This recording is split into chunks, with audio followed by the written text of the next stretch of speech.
Hi everyone, thank you so much for joining into today's chat. My name's Peter Krieg and I'm the Global Head of Creative and Consulting at Squiz. And I am super excited to be joining in a chat with Neil Jarvis from Utopia. So hi Neil, thank you for coming along today. Hi Peter, thanks very much. It's great to be here. And so our topic today, we're thinking about accessibility. Now, accessibility is just, to me, an absolute non-negotiable part of all web design. And so I'm curious to sit down with Neil and talk about some of the myths, I think, that sometimes get in the way of designing accessible websites. So how does that sound to you, Neil? Sounds really good. I love this one. Myth 1, accessibility doesn't apply to us. How do we feel about that? It's a very common thing that you hear on two grounds. One is literally just that accessibility doesn't apply to us. And they'll say, we don't have people with disability using our website, so why should we bother to make our website or our digital app or whatever it happens to be? Why should we make it accessible? Because they don't use it. Well, maybe they don't use it because they can't, because it's not accessible. So it's kind of a self-fulfilling prophecy of doom. And that's not the sort of prophecy that you really want to be hanging around your neck. I think there's some interesting stats, which I always like to, I'm not a stats person generally, but there are some interesting ones, which is, if you're running a business and obviously your aim is to maximize your revenue and increase your bottom line and all that kind of thing, you want to be aware that depending on which country you're talking about and which measure is being used, you're talking about 18 to 24% of people who have some kind of disability. And that disability increases with age. So the older people get, the more likely they are to have an accessibility barrier of some description that they come up against on your website. So no business, if you ask them outside the fence of disability, no business would say, oh yeah, I'm quite happy to ignore up to 1 in 4 potential customers. That's crazy. So the idea that it doesn't apply to us is clearly nonsense. It does apply to everybody, whether they be wanting to do it for good economic reasons or whether they want to do it for legal reasons. There's more and more legislation around the world now which requires businesses and public sector organizations in particular to be accessible. So you're going to have to do it eventually. You might as well do it and get in on the ground floor when it'll be a lot less expensive. Absolutely. And I think that's a really terrific lead into what we have as our second big myth. It's too expensive to create an accessible website. Well, I like to think that it's too expensive not to, because creating a website is expensive anyway. We all know that. That's a business that we're all in. But it's not as expensive as, building a tower block or creating a transport infrastructure. These things are all relative. And whenever you do any of those things, you factor in all sorts of costs. And one of the things that you need to factor in is the cost of accessibility. And the later you leave that in the process, the more costly it will be. So from a digital perspective, if you factor in accessibility right at the beginning of the process, your cost is going to be X number of dollars. That will rise very steeply if you leave it to just the development process, or worse still, if you try to retrofit accessibility because you've had complaints from potential or actual customers, or heaven forbid, someone's tried to sue you for inaccessibility. I'm not a proponent of that approach, but we know it goes on.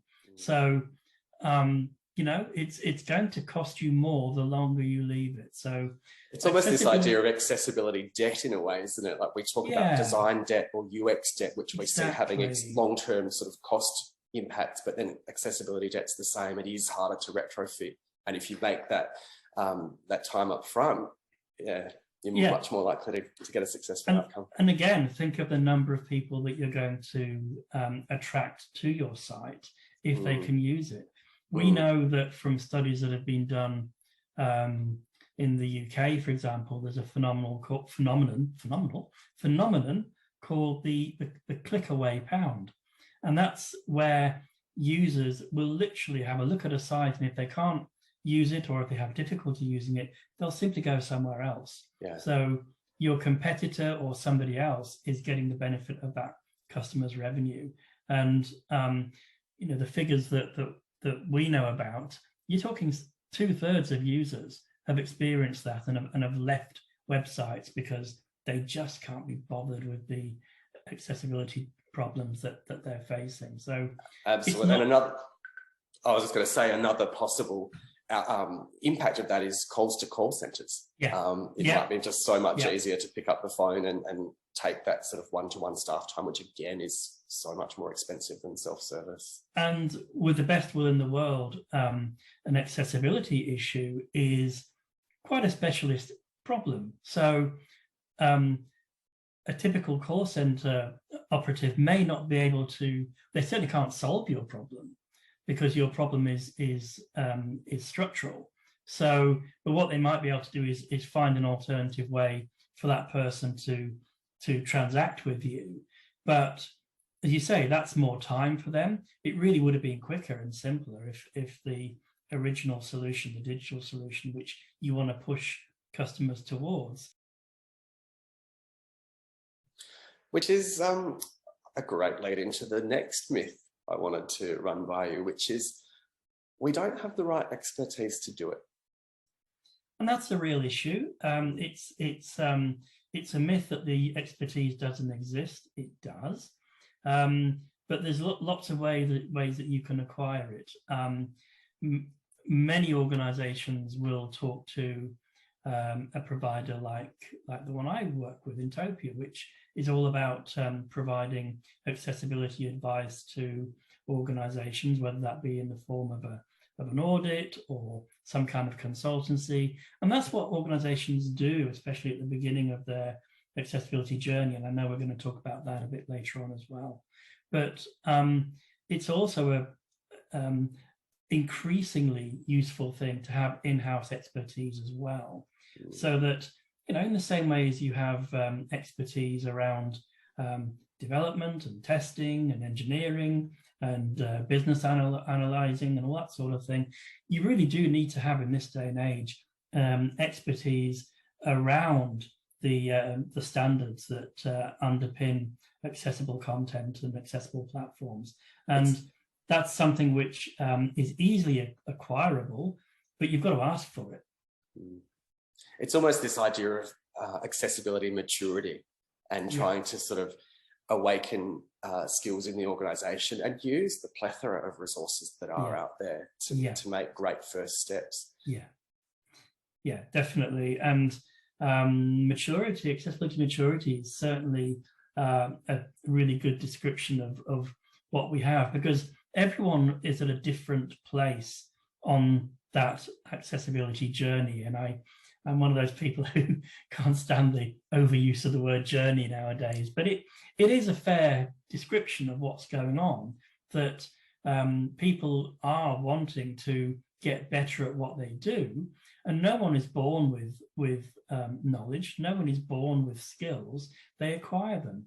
And that goes for all kinds of skills. It's not just accessibility. It goes for all the skills that go towards making a successful business or a successful service provider. So accessibility is just one of those skills that you need to get better at. And certainly the concept of maturity is a good one, because everyone starts somewhere and everyone can move down that track and get better and better over time. It's not all done, you know, Rome wasn't built in a day. But if you make a conscious effort to recognize that this is a gap in your organization, then starting with a plan is a good idea. Let's move on to the fourth myth that I'd love to run by you today. And this is something that I've heard from time to time, and it's the idea that accessibility ruins UX. I'd love to know your thoughts on that. Well, only if you ruin it. There's nothing inherent about accessibility which will affect UX either way in terms of how something looks or what the branding is like. You can spoil accessibility with bad. We would consider UX to be spoiled if you make it inaccessible. So there you go. But there's nothing about accessibility in the standards of the Web Content Accessibility Guidelines or anything else for that matter that spoils the look and feel of your product.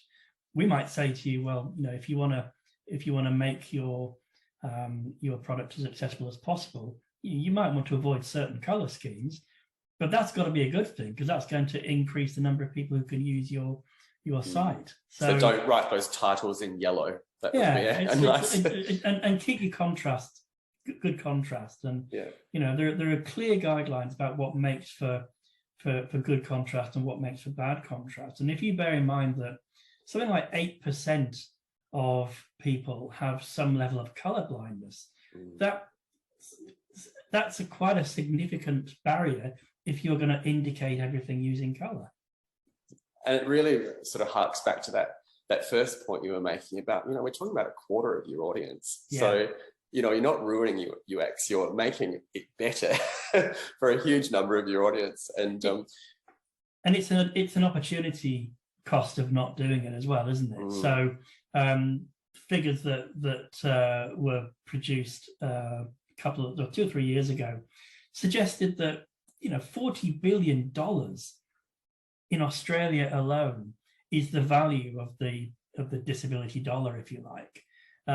That's a lot of money, and obviously a lot of that will be being spent right now. A lot of it isn't, and that's before you factor in the cost, the revenue that you'll get from relatives, family members, friends, neighbors, colleagues of all of these people. So it's a huge amount of money that people are turning their back on that they wouldn't do in any other way. So I think it, just because you might like some really grungy color scheme doesn't mean to say everyone does.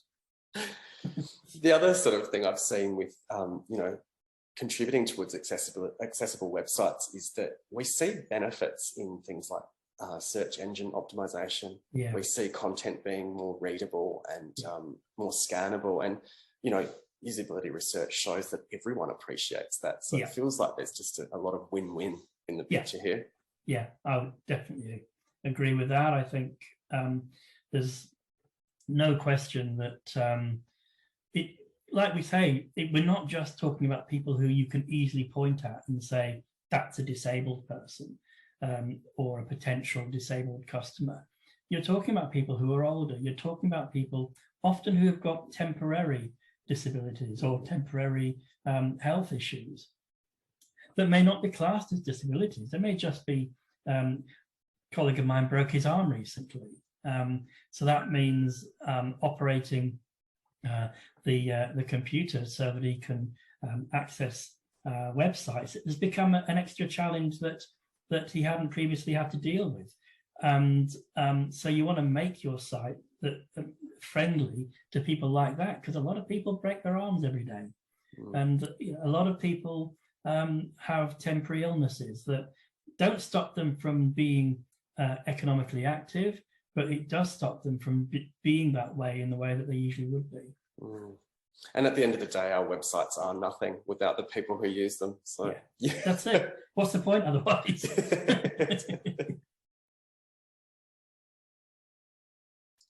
So earlier on in this chat, we talked a little bit about the idea of accessibility maturity, and I think it's a really interesting concept for us to dive into a little bit more. And I mean, how can we help organisations assess and improve their their accessibility maturity? What kind of thing might help an organisation get started on this journey, do you think? We do a lot of this in Toad training. In fact, it's one of the main things that I do these days. And what it's all about for us is recognizing that every organization is somewhere on that accessibility spectrum. They might be right at the beginning with absolutely no experience whatsoever, or they might be doing a few things really well, but conscious that there's more to do. They might be really, really far down the track and, you know, sort of accessibility ninjas. And thing is, the more you learn, and the more you realize, the more you need to learn. So it's and that's true for all of us, by the way. It doesn't matter how steeped we are in accessibility or in anything, I guess, really. The more you learn about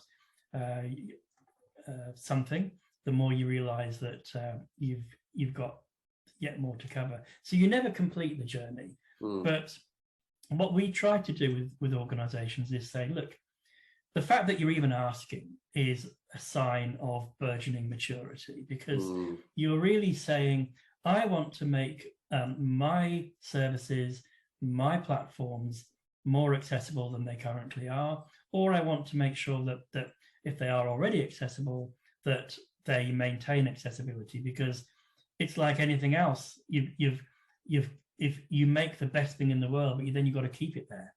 And so the first step is for an organization to recognize that there is work to be done. And we try to help them by talking about this concept of accessibility maturity, because that's really all about recognizing that everyone wants to do the right thing.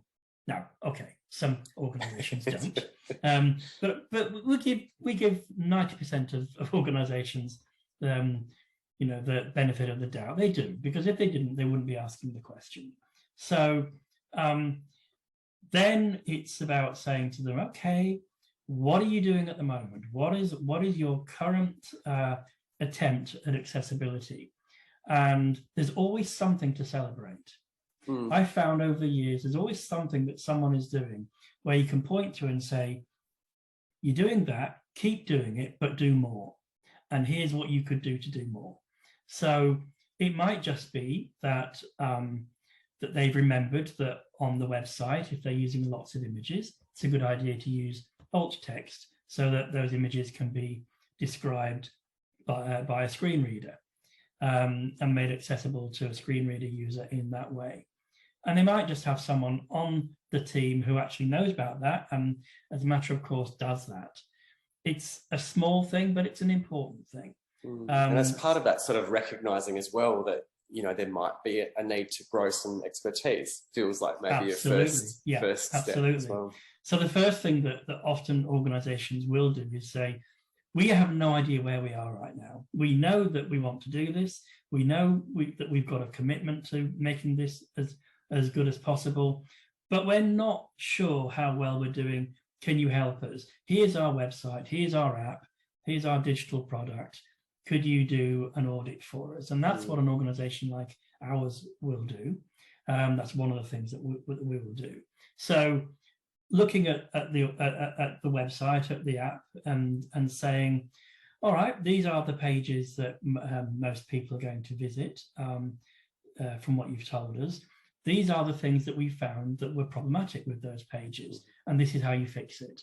Because it's all very well saying to people, oh, you've got some really interesting pages and they're horrible, but they need to know how to fix those things, and they need to know what the nature of the problem is. You know, who is it going to affect? What is the impact on those people?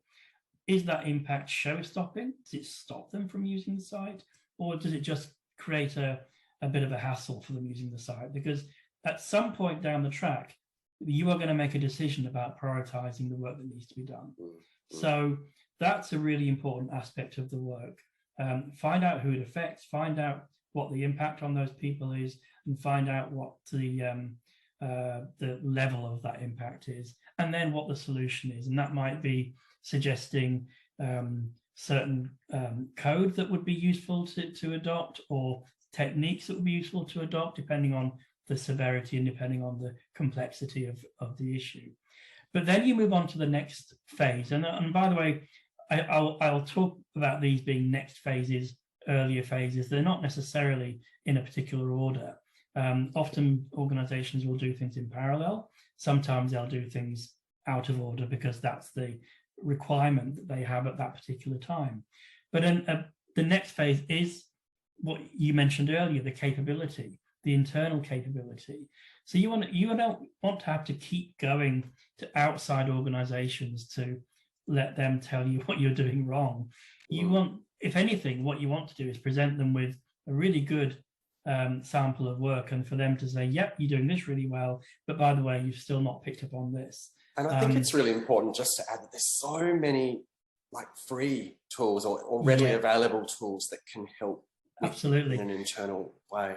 Big believer in the Swiss Army knife approach to accessibility. That is to say, there are some really good automation tools out there that will help. I would caution for people not to rely on automation tools in the same way as you wouldn't rely on Google Translate to send an important legal letter in a different language to the one that you speak.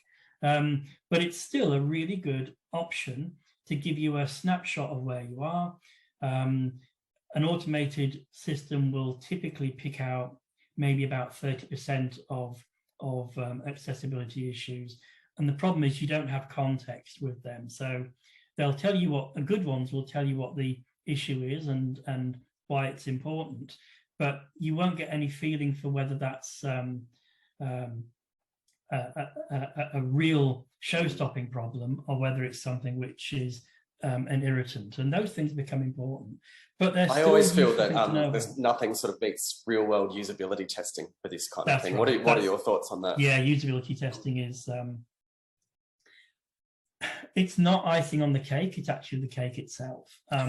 We are driven in many ways by the Web Content Accessibility Guidelines.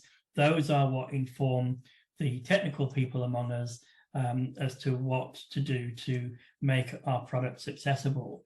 And those guidelines are excellent, and automated tools will pick up about 30% of the issues from those guidelines. However, what they won't tell you is, okay, how you've made sure that it met the criteria, but actually how usable was it to real people in the real world? And that is where usability testing does come in. They will tell you in a very robust and honest way whether something is accessible to them or not. Even if it ticks all the right technical boxes, it might still fail to tick some of the user-centered boxes. And sometimes that's just about the choice of a word. Sometimes the choice of the word, or the number of links, or the number of times that they have to go to find number of nested pages they have to go through to get to what they want, what they're looking for. You know, the more pages you have to open to get to find out what time your bus is leaving, less likely you are to find out what time your bus is leaving. And then I guess some of the more advanced work that more mature organizations get to is they're going to have internal accessibility experts. They will have had training on how to make their products accessible, but they will also have people who are themselves driven by ensuring that accessibility is baked into future revisions of the product in exactly the same way as anything else would be looked for. The other thing that we'll often ask organizations about is, how do you indicate to the outside world that you're serious about accessibility? Because saying that you are is one thing, but demonstrating it and showing commitment is another. There's a lot of links in footers, isn't there? That there's a lot of those. Provide sort of accessibility statements, but I imagine like real policy is probably what's needed there. You need both, because the statements can be really good depending on what the statements say. In my work, I see a lot of statements which are fabulous and really do explain to the visitor, this is what you can expect from using our site. This is what we know to be problematic. So if by all means feed back to us those problems you're having, but just know that we're aware of this and we are working on it. And this is where you can go to tell us about problems that you've experienced. And I like that. So it's a richer thing than yeah, simply saying it's, you know, AA compliant. We're actually which saying, doesn't mean much to most people. It means a lot to us because that's our business, but it doesn't mean much to most visitors. They see that all the time. And you know, just saying that it's AA compliant doesn't mean a lot to most people. Being it is obviously important, but to the end user, that's not such an important thing. So yeah, those statements are important, and doing them right, but also, as you said, the policies that you have as an organization. If you have a policy, it means that you've thought about it. That's a usual good guide. And so having a policy about you know, accessible websites or accessible digital products actually is a really good idea. We're seeing it a lot in public sector organizations, but I tell you, we're seeing it a lot more as well now, even in private sector businesses, where you wouldn't have expected to see that at one time, but they want to show that they mean this, they're serious about it. And that means that when you have a policy, you also then have processes that underline how those policies will be implemented, and then you become accountable. And when you're accountable, things get done. And that's the big thing. And then you're getting more and more accessibility mature. So once you've sort of been through that getting started phase of, you know, auditing the current state, understanding the frameworks it's measured on, and you know, towards building capability, developing policies and that kind of thing, what's the next step in maturity? How do you sort of then build on all of that? And you keep doing it, because especially in the world of digital products, you never ever complete the job, do you? No. Every revision of your website, of your app, of your CRM, or whatever it happens to be, every revision is basically a temporary one until the next one. And you're usually working on the next one before you've even gone live with the current one. So you have to keep constantly checking that, you know, accessibility is like anything else. You can't just do it and then say, that's it, it's done, I can move on now and not think about it for the next 20 years and maybe revisit it again in 2030 or 2040. It doesn't work that way. Accessibility is like everything else with your product. You need to maintain it. It needs to be checked and then rechecked. But if you build that into your workflow and into your product cycle, it's not a significant extra cost. It's just part of what you do. And making sure you meet those commitments to the policies and that kind of thing. Absolutely, yeah. And again, as I say, if someone's accountable for that at senior level, so it's not the poor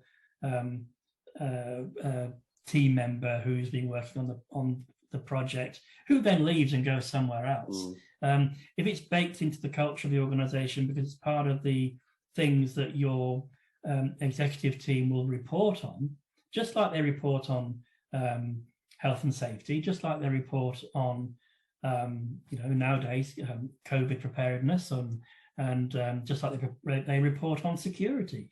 So security was never an issue at one time when it came to digital products. Fortunately, we've now become wiser, and we know it's a good idea to take security and privacy and all those things into account when we're developing our products. Well, accessibility needs to be on the same level as those things. I'm also curious to ask you, thinking about this maturity journey, if I can use the word. Do you see any sort of particular sectors, for example, that are doing it better than others? I see lots of organizations in lots of sectors doing it better than others. I certainly know of organizations, for example, in the finance sector who are doing really well and who have got very clear approaches to accessibility. They know how they're going to test for it. They know how they're going to make sure it's included at the design stage and at the development stage, and then they know how they're going to get third-party buy-in to check on their progress and that sort of thing. They know how they're going to report on that at governance level. And I know of organizations in the finance sector doing that really well. I know of organizations in the telecommunications sector, but also in government and local government as well. So lots of different sectors with lots of different levels of maturity, I would say. And in each one of those, there are really bad examples too. Well, that in itself means there's a lot of stuff we could help people with, and hopefully today has inspired people to think a little bit more about achieving better accessibility with their digital products. And absolutely. Yeah, thank you so much, Neil. It's been such a pleasure to sit down with you and I guess dispel some myths, and also to think a little bit more about how, as organisations, we can take steps towards better accessibility, maturity, and just really make sure that we include more people in the usage of our products. So, absolutely. Thanks so much. Thank you. I've really enjoyed it. Thank you.